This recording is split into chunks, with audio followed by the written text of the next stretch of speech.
Good morning guys, কেমন আছো সবাই? আশা করছি খুব ভালো আছো।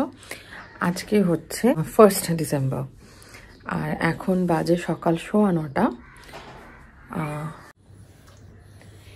এই হচ্ছে আদ্যাশ্রী। অনেক চেষ্টার পরে ওকে একটু ঘুম পাড়ানো গেছে। ও সেই সকাল 7টা থেকে 9টা অবধি সমানে ছটফট ছটফট ছটফট ছটফট করে গেছে। আর আজকে আছে ওর ভ্যাকসিনেশন। লাস্ট উইক ওর ভ্যাকসিনেশন পসিবল হয়নি কারণ ওর একটু কাশি হয়েছিল। তো ডাক্তার একটা কাশির ওষুধ দিয়েছিলেন এবং বলেছিলেন কমে গেলে কাশিটা পরের উইকে নিয়ে আসবেন। তো আজকে আমরা নিয়ে যাব, হোপফুলি আজকে ভ্যাকসিনেশনটা দেওয়া যাবে। আর আমার দিন তো শুরু হয়ে গেছে অনেক আগে থেকেই। এখন আমরা যেটা করছি সেটা হচ্ছে ব্রেকফাস্টের প্রিপারেশন। আজকে ব্রেকফাস্টে আমি বানাবো পাস্তা। তো এখানে অলরেডি আমার পাস্তা সেদ্ধ হচ্ছে। আর এখানে আমি একটা পাস্তা সস এনেছি। এটি কি? হাবানেরো এনিওয়েজ, আমি জানি না এটা কি কোম্পানি। তো বিগ বাস্কেট থেকে এটা নিয়েছি। এখানে পাস্তা সেদ্ধ হচ্ছে। এখানে আছে আমাদের দুধ যেটা ফোটানো হয়ে গেছে। আর এখানে আছে 80 বা 80 সব বটল, এগুলো স্টেরিলাইজ হচ্ছে।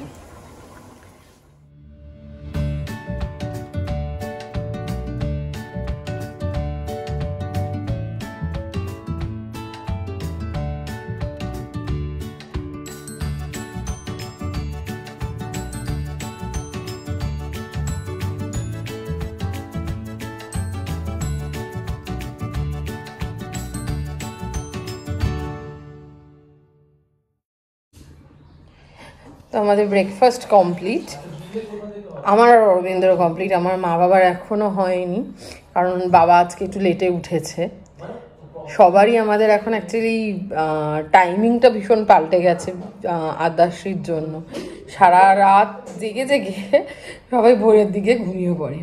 আমি ভাবলাম আজকে তোমাদের সাথে একটা ভীষণ ইম্পর্টেন্ট জিনিস নিয়ে কথা বলি। আর সেটা হচ্ছে যে 0 to 6 months নিউবর্ন বেবিসদের জন্য কি কি এসেনশিয়াল মেডিসিন তোমার বাড়িতে থাকা একদম মাস্ট হ্যাভ, যাতে মানে বাচ্চা যখন ধরো সে পেট ব্যথার জন্য কাঁদছে বা নাকে প্রচণ্ড কনজেশন হয়ে যাচ্ছে, শ্বাস নিতে কষ্ট হচ্ছে, সেই রকম সময় তোমাকে ইমিডিয়েটলি ওকে বাচ্চাকে নিয়ে হসপিটাল না ছুটতে হয় বা ডাক্তারের কাছে না ছুটতে হয়। ইউ হ্যাভ সাম রেমেডি, সেটা দিয়ে কিওর হয়ে গেলে অবশ্যই খুব ভালো ব্যাপার। না হলে পরে ওয়ার্স্ট কেস সিনারিও তোমাকে ডাক্তারের কাছে হয়তো যেতে হলো। আর এই মেডিসিনগুলো প্রত্যেকটাই কিন্তু আমার পিডিয়াট্রিশিয়ান আদ্যাশ্রীকে যা যা রেকমেন্ড করেছেন তার বেসিসেই আমি তোমাদেরকে সাজেস্ট করব। এবং একটা কথা আমি বলতে পারি, এই প্রত্যেকটা ওষুধেই কিন্তু আমি ভীষণ উপকৃত হয়েছি।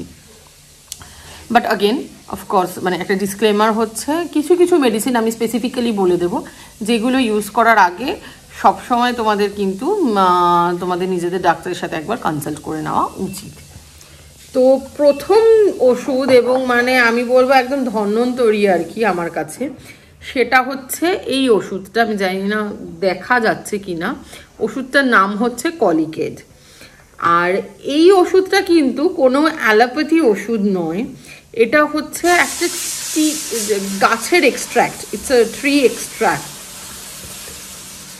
যার ফলে এটা তুমি তোমার বাচ্চাকে ধরো দিনে 3 বার বা 4 বারও দিতে পারো, সেটাতে কোনো রকম সাইড এফেক্টের ব্যাপার নেই। আচ্ছা, এই ওষুধটা কখন দেওয়া হয়? বাচ্চাদের জানো কলিকের প্রবলেম ভীষণভাবে হয়, যার ফলে ওদের পেট ব্যথা হতে থাকে, পেটে গ্যাসও হয়ে যায় অনেক সময়। এবং যখন এই পেট ব্যথাটা শুরু হয় তখন কিন্তু তোমার বাচ্চা মানে একদম ইনকনসোলেবলি কাঁদতে আরম্ভ করে। তো সেই কান্নাটার সময়, এবং যখন তুমি দেখবে মানে ও ননস্টপ কেঁদে যাচ্ছে হয়তো। আচ্ছা, আমার বাড়িতে রান্না বসানো আছে, তোমরা হয়তো প্রেশার কুকারের সিটির আওয়াজ পাচ্ছ, প্লিজ ডোন্ট মাইন্ড। আশা করছি আমার ভয়েস তোমরা ঠিকঠাক শুনতে পাচ্ছ। তো যেটা বলছিলাম যে যখন বাচ্চা এরকম ননস্টপ কেঁদে যাচ্ছে, যখন জানবে যে ওর পেটে ওই কলিকের জন্য ব্যথা হচ্ছে, তখন এটা তুমি যদি 5 ড্রপ দিয়ে দাও, ইনফ্যাক্ট যে কটা ওষুধ আমি দেখাবো সব কটাই প্রায় 5 ড্রপই দিতে হবে। 5 ড্রপ মানে হচ্ছে 0.5 ml। তো সেইটা দিলে পরে আমি দেখেছি উইদিন 5 মিনিটস কিন্তু তোমরা ফল পাবে, বাচ্চা কিন্তু আস্তে আস্তে ঠান্ডা হয়ে যাবে। এবং একটা সময় ছিল যখন ডাক্তার আমাকে বলেছিল দিনে 3 বার দিন, ওর ব্যথা হোক না হোক আপনি দিনে 3 বার দিন। সেটা থেকে এখন জায়গায় জিনিসটা চলে এসছে যে SOS, ওই দিনে 3 বার দিনটা 7 দিন আমাকে কন্টিনিউ করতে বলেছিলেন, আর এখন হচ্ছে SOS, যখন দেখবেন ননস্টপ কাটছে তখন এটা আপনি 5 ড্রপ দিয়ে দেবেন। তো এইটা গেল প্রথম ওষুধ। সেকেন্ড ওষুধ হচ্ছে প্রোটেক্টিস, এটাও 5 ড্রপ করে দেওয়ার কথা। এটা হচ্ছে গ্যাস রিলিফ করার জন্য, যেটা বেসিক্যালি আগেকার দিনের ডাক্তাররা গ্রাইপ ওয়াটার দিতেন। এখন আমার doctor at least gripe water recommend না করে প্রোটেক্টিস বলেছেন। একটা জিনিস বলি, এটা কিন্তু একটু কস্টলি ওষুধ, অরবিন্দ এটা অ্যারাউন্ড 900 সামথিং প্রাইস, রাইট? এইটুকু একটা ছোট্ট শিশি 900 প্লাস এর দাম। আর এটা হচ্ছে ডক্টর রেড্ডির। আমি জানি না এর হয়তো মানে এই একই কম্পোজিশনের হয়তো তোমার একটু লোয়ার কস্ট কোনো অন্য কোনো কোম্পানির হতে পারে। আমরা আপাতত প্রোটেক্টিসই ইউজ করছি। এইটা গ্যাসের জন্য, এটা ডাক্তার ওকে বলেছে 21, মানে লাস্ট যবে আমরা দেখিয়েছিলাম মাসি তখন খুব গ্যাস হচ্ছিল এবং মাঝে মধ্যেই দুধ তুলে ফেলছিল, এবং দুধ তোলাটা খুব স্বাভাবিক বাচ্চাদের জন্য, কিন্তু একটু বেশি পরিমাণে দুধ তুলে ফেলছিল। প্রত্যেকটা ফিডের পরেই হয়তো কিছুটা করে তুলছে, যেটা হয়তো আবার অতটাও হওয়া উচিত নয়। তার জন্য ডাক্তার এই ওষুধটা দিয়েছিলেন এবং ওকে মানে 21 ডেজ কন্টিনিউ করতে বলেছেন, দিনে একবার 5 ফোঁটা আগেন। তো এইটা গেল সেকেন্ড ওষুধ। আমি ইনফ্যাক্ট আজকে আদ্যাশ্রীর ভ্যাকসিনেশন আছে, তো আজকে গিয়ে আমি জিজ্ঞেস করবো ওর প্রোটেক্টিসে 21 দিন এই 3 তারিখে শেষ হয়ে যাবে। তো যেটা আমি জিজ্ঞেস করে নেবো যে আর কন্টিনিউ করার দরকার আছে নাকি এখন আমার আপাতত এটাকে স্টপ করতে পারি। এবং টাচউড আদ্যাশ্রীর কিন্তু গ্যাস হওয়ার প্রবলেমটা মনে হচ্ছে একটু কম হয়েছে, বাট অ্যাগেন আমি সেটা নিয়ে বেশি বলতে চাই না। ভীষণ কষ্ট পায় ওরা এই কলিকের পেন বা গ্যাসের পেনে, বাচ্চাগুলো ভীষণ কষ্ট পায়। তো সেটা আর কি অ্যাজ আ মাদার সেটা দেখা কিন্তু খুব ডিফিকাল্ট আর কি। যাই হোক, আচ্ছা নেক্সট ওষুধ হচ্ছে ক্যালসাইন পি। এটা হচ্ছে ভিটামিন D3 ড্রপস। এটা হচ্ছে তোমার মানে ভিটামিন D3 এবং ক্যালসিয়াম ড্রপ, এটাও 5 ফোঁটা করে দেওয়া হচ্ছে। ভিটামিনের আরেকটা ওষুধ আছে যেটা হচ্ছে অ্যাস্টিমিন সি। অ্যাস্টিমিন সি এটাও 5 ড্রপ। এইটা হচ্ছে essential amino acids, vitamin C and vitamin E drops. তো এই দুটো ড্রপ, এই ক্যালসাইন পি আর এই অ্যাস্টিমিন সি, এই দুটো ড্রপ দিনে 2 বার করে দিতে হবে, সকালে এবং সন্ধেবেলায়। সকালে এবং সন্ধেবেলায় 5 ড্রপ করে ইচ। আর একটা জিনিস যেটা আমার ডক্টর বলেছেন, যেহেতু বললাম যে মানে বাচ্চাদের দুধ তোলার একটা টেন্ডেন্সি সবসময়ই থাকে খাওয়ার পরে, সেক্ষেত্রে আমার ডক্টর রেকমেন্ড করছেন খাওয়ার আগে এই ড্রপগুলো দিতে, যাতে মানে ওই দুধের সাথে ওষুধটা বেরিয়ে যাওয়ার চান্সটা না থাকে। তো আমরা সেটাই করি। কিন্তু এক এক সময় কি হয়, I will be very honest, Adyashree মাঝে মধ্যে ধরো ঘুম থেকে উঠেই চেঁচাতে আরম্ভ করলে যে এক্ষুনি ফিড চাই, হয়তো অনেকক্ষণ বেশি ঘুমিয়ে পড়েছে, এবারে উঠেই আর কি পাগলের মতো হয়ে গেছে, তারও স্বরে কাঁদছে, তখন আর মানে কোনোভাবেই ওকে কন্ট্রোল করা যায় না। সেক্ষেত্রে আর ওষুধ খাওয়ানোর জন্য আমরা অপেক্ষা করি না, একটু ফিড দিয়ে নিয়ে তারপরে হয়তো ওষুধটা দিয়ে আবার ফিড দিয়ে কন্টিনিউ করি। এই জিনিসটা আমরা ফলো করছি। বাট ডাক্তারের রেকমেন্ডেশন হচ্ছে প্রথমে তুমি দেবে কি বলে ওষুধগুলো, তারপরে খাওয়াবে। তো এইটা গেল দুটো ভিটামিন, এটা কন্টিনিউ করতে বলেছে। আচ্ছা নেক্সট হচ্ছে ভীষণ ইম্পর্টেন্ট আগেন, বাট টাচউড আমাদের এখন অবধি দরকার পড়েনি, সেটা হচ্ছে প্যারাসিটামল ড্রপ। এটা ক্যালপলের, এটা আই গেস ক্রোসিনও পাওয়া যায় if I am not wrong.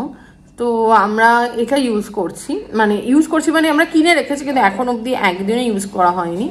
তো একদিনকে আসি 99.5 ডিগ্রি উঠে গেছিলো টেম্পারেচার। তো আমরা ডাক্তারকে মেসেজ করেছিলাম, তাতে হি সেডকে এটা কিনে রাখুন, কিন্তু 100-র ওপরে না উঠলে পরে জ্বর দেবেন না। তো তারপরে ওর কমে গেছিলো, যার ফলে আমাদের এটা দিতে হয়নি, বাট এটা আমরা রেখে দিয়েছি SOS হিসাবে। আচ্ছা আশির বেসিক্যালি লাস্ট উইক ভ্যাকসিনেশন হওয়ার কথা ছিল, লাস্ট টিউসডে আমরা ওকে নিয়েও গেছিলাম, কিন্তু ওনা অল্প অল্প কাশ ছিল। তো সেটা দেখে ডাক্তার বললেন যে আমি এই অবস্থায় ওকে ভ্যাকসিন দেবো না, কারণ এখন এই কাশির মধ্যে ভ্যাকসিন দিলে পরে ওর একটু শ্বাসকষ্ট হতে পারে। তো তখন উনি এই কাশির ওষুধটা রেকমেন্ড করেছিলেন, দিয়ে বলেছিলেন এটা ওকে আগের দিনে 2 বার 5 ড্রপ করে খাওয়ান, কাশিটা কমে গেলে তারপরে নিয়ে আসুন, কারণ 7 দিন 10 দিন ডিলে হলে পরে ভ্যাকসিনেশনে কোনো অসুবিধা হবে না, কিন্তু যদি ওই কাশির মধ্যে ওকে খাওয়ানো হয় এবং তাতে সাইড এফেক্ট হয়ে যায় তাহলে পরে ওর কিন্তু শ্বাসকষ্ট হতে পারে। ভ্যাকসিনের পরে তো এমনিতেই বাচ্চারা খুব ক্র্যাঙ্কি হয়ে যায়, কাঁদে, অনেকের এমনিতেই জ্বরও এসে যায়, সেক্ষেত্রে আমরা কোনো রকম অ্যাডেড কমপ্লিকেশন চাই না। এই জিনিসটা ডাক্তার আমাকে বলেছিলেন। তো এই ওষুধটা হচ্ছে সোভেন্টাস ডিসি, এইটা 5 ড্রপ করে দিনে 2 বার করে আমরা দিচ্ছি। আজকেও একবার দিয়ে তারপরে নিয়ে যাব, তারপরে ডিপেন্ডস ডাক্তার কি বলেন, কারণ আশির কাশি কিন্তু কমে গেছে এখন। তো এইগুলো হচ্ছে মেন ওরাল মেডিসিন যেগুলো মানে আশিকে আমরা দিচ্ছি অথবা SOS হিসাবে রাখা আছে, দরকার পড়লে দেওয়া হবে। আর একটা লাইফ সেভিয়ার আমার জন্য, সেটা হচ্ছে নেজো ক্লিয়ার ড্রপ। এটা হচ্ছে স্যালিন নেজাল স্প্রে নেজো ক্লিয়ার। এটা বেসিক্যালি যখনই ওর নাকে একটু মনে হচ্ছে কনজেশন এসে গেছে, আমরা কি করি 1 ড্রপ দুটো নাকে দিয়ে দিই এবং কিছুক্ষণের মধ্যেই কিন্তু ওই ঘরঘরানি ব্যাপার সেইটা কিন্তু কমে যায়, প্যাসেজটা নেজাল প্যাসেজটা ক্লিয়ার হয়ে যায়। এটাও ভীষণ ইম্পর্টেন্ট বাচ্চাদের জন্য, এটা মানে like must have. I will suggest Colicaid আর নেজো ক্লিয়ার, আর কোনো কিছু তুমি ইউজ করো না করো, এই দুটো you should have at your place. আর হচ্ছে প্যারাসিটামল, এইগুলো মানে একদম SOS জিনিস, তোমার থাকতেই হবে, যখনই বাচ্চার প্রবলেম হবে এটা ইউজ করবে। আর ভিটামিন D3 এই কারণে দরকার, আগেকার দিনে কি হতো, বাচ্চাদেরকে রোদে তেল মাখিয়ে শুইয়ে রাখা হতো, রাইট? আমাদের ছোটবেলায় গামলায় জল গরম করা হতো, ছাদে দিয়ে জল গরম হয়ে গেলে সেই গরম জলে বাচ্চাকে স্নান করানো হতো, আর তার আগে তেল মালিশ করে ভালোভাবে রোদে দিয়ে রাখা হতো, কিন্তু যাতে বাচ্চা ভিটামিন D অ্যাবজর্ব করতে পারে সানলাইট থেকে। এখন কিন্তু ডাক্তাররা খুব বেশি সানলাইটে এক্সপোজার রেকমেন্ড করেন না, যার জন্যই ভিটামিন D3 এই ড্রপটা কিন্তু বাচ্চার খুব দরকার এই মুহূর্তে দাঁড়িয়ে। তো এই আমার মনে হয় যারা তোমার ধরো new মমিজ and ড্যাডিজ, not only moms, বা ধরো যারা আর কি প্রেগনেন্সি প্ল্যান করছো, উড বি প্যারেন্টস, আশা করবো তাদের এটা হেল্প করবে। বাট অফকোর্স যে কোনো মেডিসিন ইউজ করার আগেই ইট ইজ রেকমেন্ডেড যে তোমরা তোমাদের পিডিয়াট্রিশিয়ানের সাথে কথা বলে নাও। যাই হোক, আমি আদ্যাশ্রীর গলা শুনতে পাচ্ছি, আদ্যাশ্রী ঘুম থেকে উঠে গেছে। তো আমার ভ্লগটা আজকে আমি এখানেই শেষ করছি। সবাই খুব ভালো থেকো, তোমাদের সাথে দেখা হবে আরেকটা নতুন ভ্লগে। সিয়া, বাই বাই।